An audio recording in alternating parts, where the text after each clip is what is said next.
Why do you suppose that your fan base is so particularly devoted?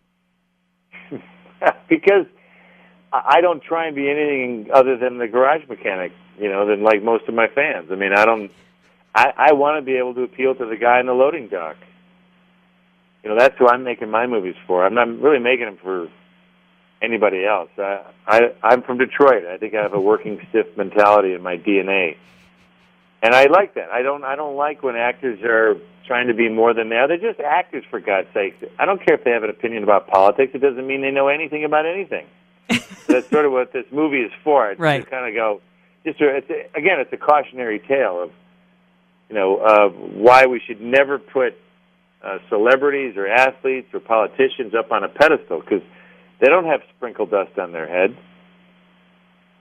They're just schmoes like everybody else. They just happen to be in that certain field. Have you found it difficult as a director to work with actors? No, just myself as an actor. Because I ask a lot of questions. And that guy was really bugging me. It was bad. We didn't talk for a while. That was very awkward on the set.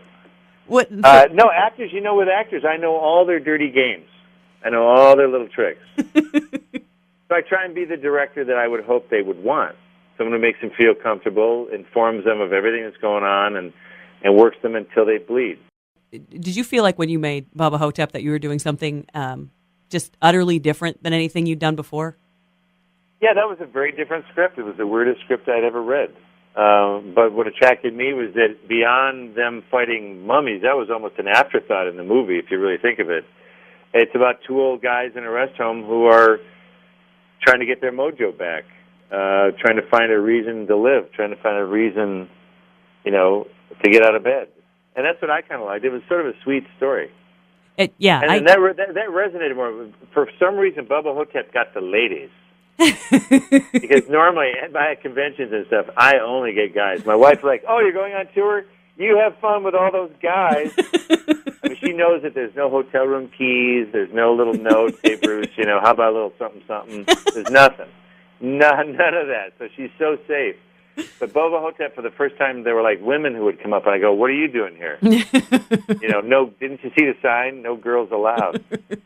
And because that has a little more heart to it, if you can actually use that word. Oh, I think there's a little more sentiment to it, and the ladies like that a little more. The guys can just they don't care if it's just a monster movie, but the ladies got to have a little something else. Well, it was. I mean, it was really a spectacular film. It was brilliantly written. It was beautifully acted. It was touching. It was a great movie. What? Yeah. So my next clearly follow-up question. So then, why not the Bubba Nosferatu? Yeah. With Bubba 2? Yeah. It's real simple. It happens every day in Hollywood. No one really talks about it. Deals fall apart. Oh, yeah. The people involved can't see eye to eye creatively. And in my case, it's creative. It's not so much a money issue. It's just Don and I couldn't make it work with something that we both agreed on. And so it's better. I feel movies are just movies, I don't need to lose a friend over that. Oh.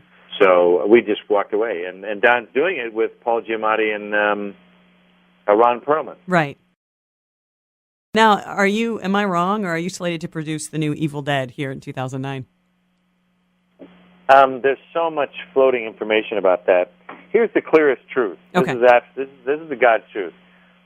Sam has no issue with it. I have no problem with either a sequel or a remake per se. But, there's a reason why they haven't been made yet. And the reason is that neither of us look at each other and go, "My God, we've got to do another one of these." These movies take 2-3 years. They're extremely difficult. They're physically a nightmare. Oh, I'm sure. And so, Sam's got 5 kids. I got a 5-year commitment to a TV show, so I think by the time we make it, I'll be 70, and Sam will be 69, and we'll forget why we're even there. You have a really long history with Sam Raimi, and also with the Coen brothers. Could you just give me a quick background there? Well, Sam and I met in 1975 in drama class. We consoled each other over our poor pantomimes. I'm like, "Wow, what were you trying to be?" And he says, "Shut up. Mine was bad, but yours was worse." It just started like that. And then we started making Super 8 movies in high school together. And then, who else did you mention? The Coen brothers. Oh, the Coen brothers. Joel was the assistant editor of Evil Dead. Oh, right. So I'm kind of used to him getting my coffee. Mr. Academy Award, you know. But it's great to see both of those guys go on and just light the town on fire. Oh, yeah, they absolutely. both have gone apeshit. Both of these guys.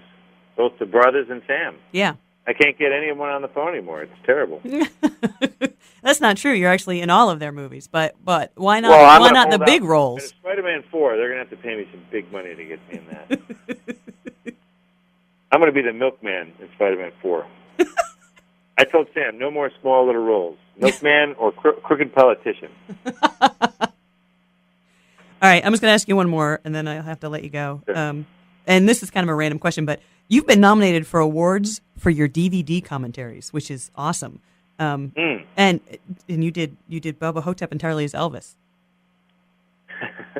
Yeah. Do you look for just opportunities to be entertaining in every task?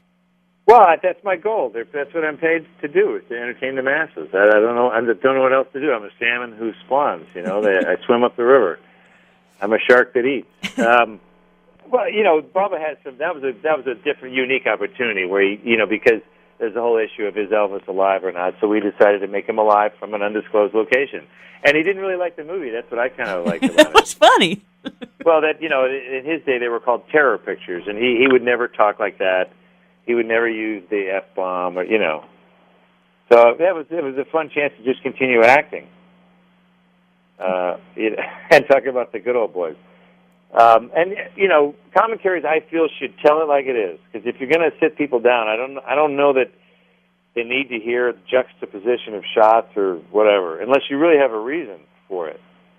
But I think they want to know that during that shot, some guy fell over and cracked his head open like a walnut. I think they need to know what's really going on behind the scenes. And this one, the DVD's coming out in February. For My Name is Bruce? Blu-ray. For My Name is Bruce, wow. Yeah. And we have an hour-long making of, not that anyone would even want to know that much, but, DVD extras, your movie's an hour and a half, the extras are like 17 hours. It's ridiculous. Yeah. So you can't just make a movie anymore. But so did you have a good time making the DVD extras for this one? Oh, sure. Sure, we've got a trailer for Cave Alien 2. They got the making of Cave Alien, which nice. is a movie that never happened. Nope. And 3 and 4. Yeah, Cave Alien 3 and 4. I don't know. Yeah, there's all kinds of stuff. There's Easter eggs. There's hidden things everywhere. It's all very complicated. That's funny. And do you have a next film project lined up, or are you just going to do the TV for a while? I'm going to do something in fall '09. That's my next break, and I'll do some other tragically poorly reviewed movie.